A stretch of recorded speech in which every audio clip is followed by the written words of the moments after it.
آج جس کاز کے لیے ہم اکٹھے ہوئے ہیں اس کا ٹاپک ہے کشمیر سولیڈیرٹی.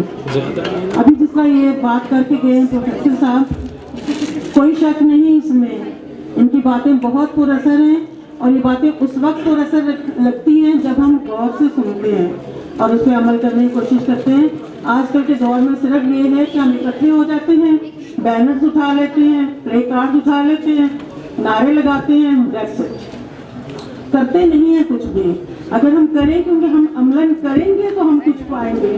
اور اس پاکستان کے لیے ہم نے بہت کچھ کھویا ہے، ہمارے آباء و اجداد نے بہت کچھ کمایا ہے، پھر جا کے پاکستان میں قائد اعظم کی مثال لے لیجیے. مثال کیا، وہ تو حقیقت ہے کہ انہوں نے اتنی محنت کی اس پاکستان کے لیے کہ وہ خود بیمار ہو گئے اور اس دنیا سے رخصت ہو گئے اور دے کے کیا گئے ہمیں پاکستان. تو ہمیں چاہیے کہ اس پاکستان کو بچا کے رکھیں. بیٹا جی، آپ سب لوگوں کو، جیسے ابھی انہوں نے کہا ہے، یہ آپ لوگوں کے ہاتھ میں ہے، آپ لوگوں نے اس کو بچانا ہے. آپ جس کام کے لیے ڈٹ جائیں گے تو انشاءاللہ وہ پا بھی لیں گے. کشمیر کے لیے ہم کہتے ہیں کہنے کی حد تک کشمیر جل رہا ہے، خونہ خون ہوا ہوا ہے، خون میں لپٹے ہوئے شہادتیں مل رہی ہیں.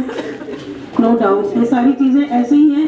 کاش کہ اس کو ہم غور سے سوچیں کہ وہ کسی کا بچہ ہے، وہ کسی کا باپ ہے، وہ کسی کی ماں ہے، وہ کسی کی بیٹی ہے جو اس خون میں لپٹی ہوئی ہے اور جان دے گئی پاکستان کے لیے. بیٹا، مقبوضہ کشمیر میں اتنا ظلم ہوتا ہے کہ وہاں تو انسانوں کو گاجر اور مولی کی طرح کاٹ دیا جاتا ہے. آپ لوگ سوچیں نا، اگر بینگ مسلم ہمارے دل بہت نرم ہونے چاہیے، تو دل یوں ہوتا ہے کہ ہمارے مسلمان اتنی تکلیفیں اٹھا رہے ہیں.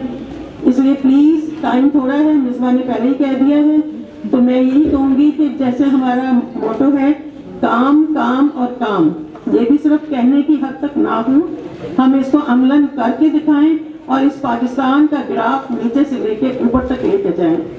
And last but not the least, we have come into this world but once, so any good we can do, we must do it now.